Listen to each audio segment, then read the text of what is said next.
Hi friends, நாம் இன்றைக்கி இந்த வீடியோவில் ஆட்டுக்கால் சூப் எப்படி வைக்கிறது, ஆட்டுக்கால் குழம்பு, லெக் பீஸ் போட்டு பாஸ்மதி ரைஸில் எப்படி பிரியாணி செய்யலாங்கிறத தான் இந்த வீடியோவில் பார்க்க போகிறோம். ரொம்ப இன்ட்ரெஸ்டிங்காக இருக்கும். வீடியோவை மிஸ் பண்ணாமல் பாருங்கள் கடைசி வரைக்கும். வாங்க எப்படி செய்யலாங்கிறத பார்க்கலாம். 1 கிலோ கொஞ்சம் அதிகமாகவே இருக்குங்க. லெக் பீஸோட கொஞ்சம் கறி பீஸும் போட்டு சிக்கன் வாங்கிட்டு வந்தாச்சு. சிக்கன் வாங்கிட்டு வந்த உடனே நம்ம இதை ஊற வச்சுக்கலாம். கொஞ்சம் மசாலாஸ்லாம் போட்டு நல்லா பெரிய ஸ்பூனில் 1 ஸ்பூன் அளவுக்கு இஞ்சி பூண்டு விழுது, மஞ்சத்தூள் கொஞ்சமாக, மிளகாத்தூள் சின்ன ஸ்பூனில் 1 ஸ்பூன், தயிர் ஒரு 2-3 ஸ்பூன் வர அளவுக்கு போட்டுட்டு நல்லா இதை மிக்ஸ் பண்ணிக்கோங்க.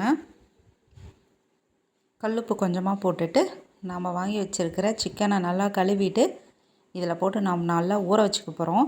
இந்த மாதிரி ஊற வச்சு பிரியாணி செஞ்சு பாருங்கள், டேஸ்ட்டு நல்லாயிருக்கும். இந்த மசாலாலாம் உள்ளே இறங்கிடும். அதுக்கப்புறம் நம்ம பிரியாணி செய்யும்பொழுது நல்லா சாஃப்டாக இருக்கும். தயிர்லாம் போட்டு ஊற வைக்கிறதுனால ட்ரை பண்ணி பாருங்கள். இதை நம்ம இப்போது மிக்ஸ் பண்ணிவிட்டு அதை எடுத்து அப்படியே நம்ம ஃப்ரிட்ஜில் வச்சிடலாம். பிரியாணி செய்கிறப்ப எடுத்துக்கலாம். இப்போது ஆட்டுக்கால் ஒரு 8 கால் வாங்கி வச்சுங்க. நல்லா சுடுதண்ணி போட்டு நல்லா ஒரு 6-7 டைம் நல்லா சுத்தமாக கழுவி எடுத்துக்கோங்க.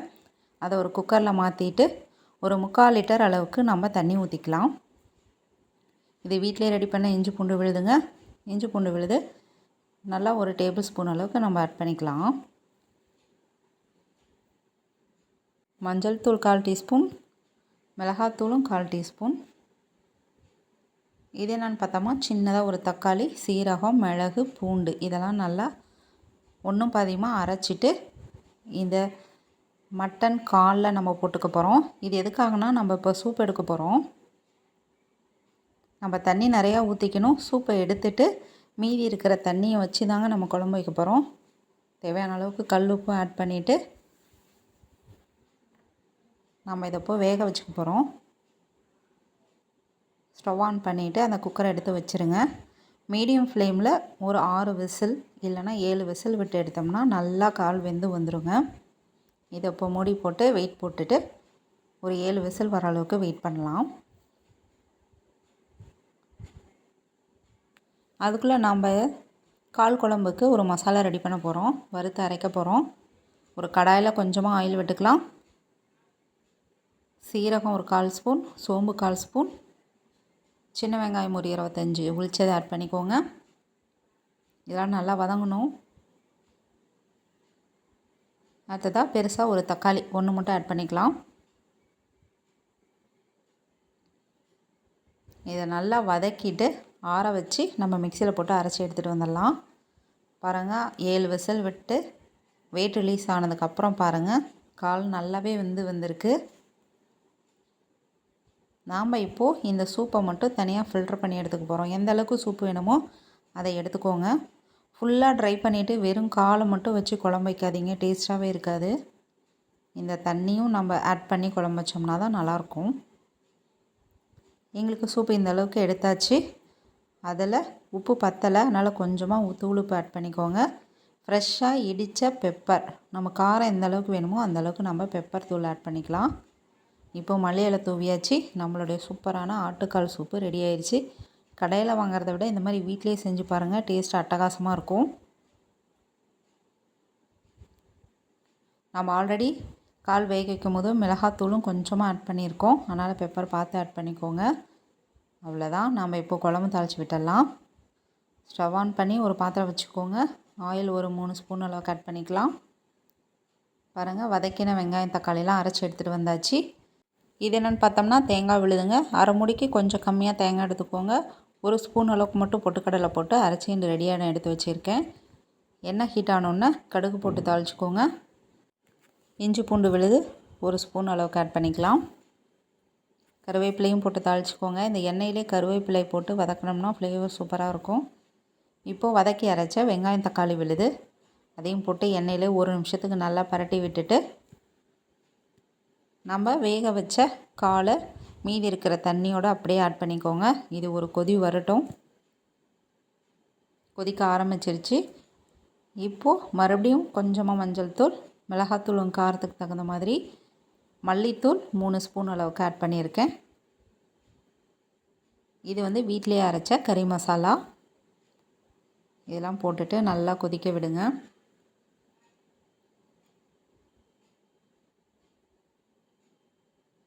இது நல்லா கொதித்து நம்ம போட்டிருக்கக்கூடிய மசாலாலாம் அந்த காலுக்குள்ளே இறங்கிடணும். ஒரு 10 நிமிஷம் கொதிக்க வைங்க.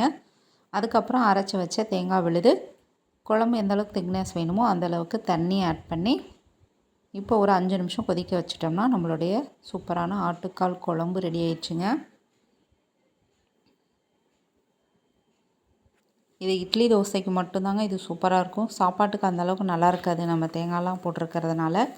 டிஃபனுக்கு சூப்பராக இருக்குங்க.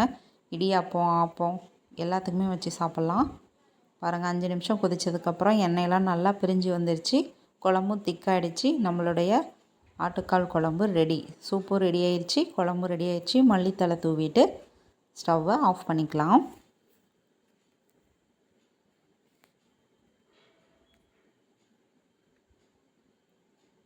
பாருங்கள், நல்லா காலையில் டைமில் சுட சுட இட்லி, அதுக்கு தொட்டுக்க தான் ஆட்டுக்கால் குழம்பு.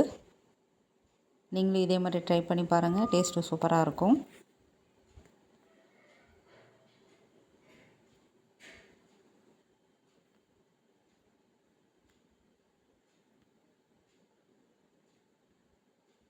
இது இப்போது இட்லி ஆட்டுக்கால் குழம்பு பார்த்துட்டோம்.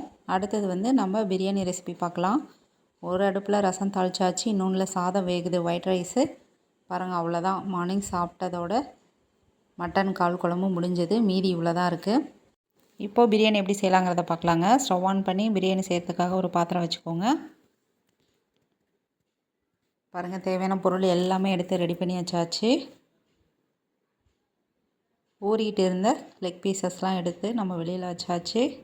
அரிசி ஊற வச்சுக்கோங்க. நான் ஒரு 2 டம்ளர் பாஸ்மதி ரைஸ் ஊற வச்சுருக்கேன். ஆயில் ஒரு 4 ஸ்பூன் 5 ஸ்பூன் வர அளவுக்கு ஊற்றிக்கோங்க. நெய் ஒரு 2 ஸ்பூன் அளவுக்கு ஊற்றிக்கலாம். இப்போது சோம்பு மட்டும் நான் போட்டு தாளிச்சிருக்கேங்க. பிரியாணிக்காக தாளிப்புக்கு போகிற பொருள் எல்லாத்தையும் சேர்த்து நான் ஒரு கறி மசாலா ரெடி பண்ணி வச்சுருக்கேன் பாருங்கள். அது என்கிட்ட இருக்கிறதுனால நான் எதுவும் போடலை. அந்த மசாலா பொடி இல்லாதவங்க பட்டை, லவங்கம், கிராம்பு என்னென்ன போடுவோமோ அது எல்லாத்தையும் போட்டு தாளிச்சிக்கோங்க. இப்போது கட் பண்ணி வச்சுருக்கிற பெரிய வெங்காயம் ஆட் பண்ணிக்கலாம். வெங்காயம் நல்லா கோல்டன் ப்ரௌன் வர அளவுக்கு நல்லா வதக்கணும். நல்லா வதங்கின பிறகு நம்ம கட் பண்ணி வச்சுருக்கிற தக்காளி ஆட் பண்ணிக்கலாம். பாருங்கள், நல்லா வதங்கி வந்துடுச்சு. பெரிய சைஸ் தக்காளியாக 2, சின்னதாக இருந்தால் ஒரு 3 தக்காளி ஆட் பண்ணிக்கலாம். தக்காளி மசிகிற அளவுக்கு நல்லா வதங்கணும். இப்போது பிரியாணிக்கு தேவையான அளவுக்கு இஞ்சி பூண்டு விழுது ஆட் பண்ணிக்கலாம். ஆல்ரெடி நம்ம சிக்கன்லேயும் இஞ்சி பூண்டு விழுது போட்டிருக்கோம். அதனால் இங்கே ஒரு 2 ஸ்பூன் அளவு மட்டும் இஞ்சி பூண்டு விழுதும் கூடவே கொஞ்சம் கல் உப்பும் போட்டுருக்கணும். நல்லா வதக்கி விடுங்க. இப்போது அரை கைப்பிடி அளவுக்கு புதினாவும் மல்லித்தழையும் நம்ம ஆட் பண்ணிக்கலாம். இதையும் ஆட் பண்ணிவிட்டு நல்லா வதக்கி விடுங்க.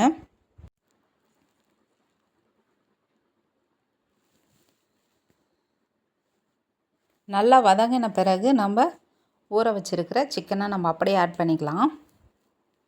இந்த சிக்கனில் மஞ்சள் தூள், மிளகாத்தூள், இஞ்சி பூண்டு விழுது, உப்பு எல்லாமே நம்ம ஆட் பண்ணிட்டோம். தயிரும் ஆட் பண்ணியிருக்கோம். இதே போதும் பிரியாணிக்கு. இந்த சிக்கன் பீசஸ்லாம் போட்டு நல்லா மிக்ஸ் பண்ணி விடுங்க.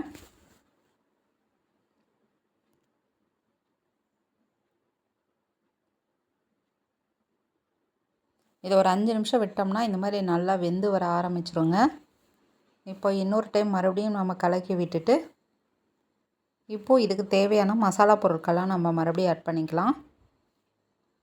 ஆல்ரெடி மிளகாத்தூள் போட்டிருக்கோம். நீங்கள் உங்கள் காரத்துக்கு தகுந்த மாதிரி ஆட் பண்ணிக்கோங்க.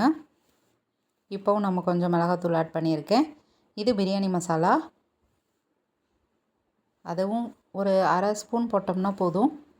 மல்லித்தூள் ஒரு அரை ஸ்பூன் போட்டுட்டு நல்லா பரட்டி விடுங்க.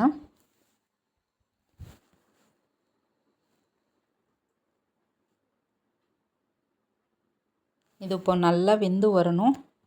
சிக்கன்லாம் நல்லா வெந்து வரணும். அதனால் ஒரு பிளேட் போட்டு ஃப்ளேம் கொஞ்சம் கம்மியாக வச்சுட்டு ஒரு 5 மினிட்ஸ் நல்லா வேக வச்சு எடுத்துக்கலாம். பாருங்கள், கம கமன் வாசனையோட நம்ம சிக்கன் ஓரளவுக்கு நல்லா வெந்து வந்துருச்சு. பாருங்கள், எண்ணெயெல்லாம் பிரிஞ்சு வந்துருச்சு. நம்ம வீட்டிலே ரெடி பண்ண பிரியாணி மசாலோட ஃப்ளேவர் ரொம்ப சூப்பராக இருக்குங்க பிரியாணிக்கு.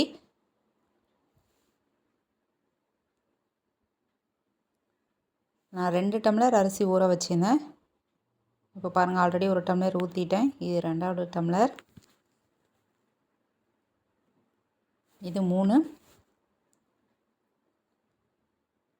இன்னும் ஒரு அரை டம்ளர். 2 டம்ளர் அரிசிக்கு நான் 3 டம்ளர் தண்ணி வச்சுருக்கேன். இப்போது இந்த தண்ணி கொதித்து வரணும். இப்போது நம்ம உப்பு காரம் எல்லாம் செக் பண்ணிக்கோங்க. எது பத்தலையோ அதை நம்ம இப்போ ஆட் பண்ணிக்கலாம்.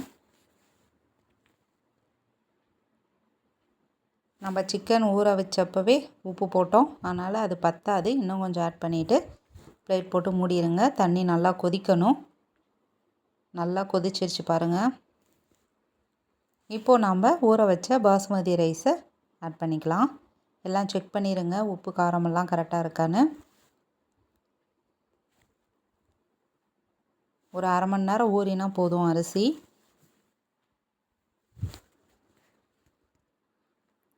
எல்லா அரிசியும் ஆட் பண்ணிவிட்டு நல்லா கலந்து விடுங்க. அரிசியும் தண்ணியும் ஈக்குவல் ஸ்டேஜ் வரணும், அந்த அளவுக்கு இது வேகட்டும்.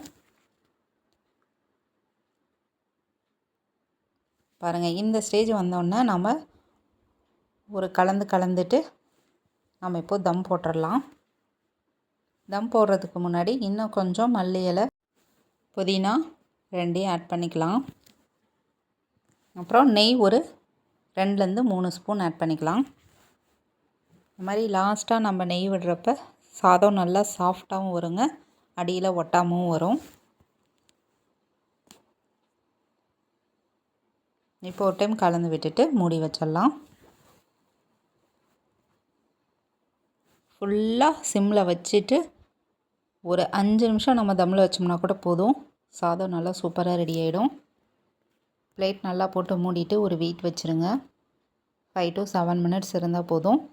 அதுக்கப்புறமேட்டு நம்ம பிரியாணி எப்படி இருக்குன்னு பார்க்கலாம். பாருங்கள், நான் ஒரு ஹாட் பாக்ஸில் தனியாகவும் செஞ்ச பாத்திரத்தில் பாதியும் நான் பிரித்து எடுத்து வச்சுட்டேன். தயிர் பச்சடியும் ரெடி ஆயிடுச்சு. சாதம் வடித்தாச்சு. ரசமும் ரெடி ஆயிடுச்சுங்க. மார்னிங் இட்லியும் ஆட்டுக்கால் குழம்பும் பார்த்தோம். இது லஞ்ச் ரெசிபீஸுங்க. இந்த வீடியோஸ் உங்களுக்கு பிடிச்சிருந்தால் லைக் பண்ணுங்கள், ஷேர் பண்ணுங்கள், சப்ஸ்கிரைப் பண்ணுங்கள் ஃப்ரெண்ட்ஸ். தேங்க்யூ.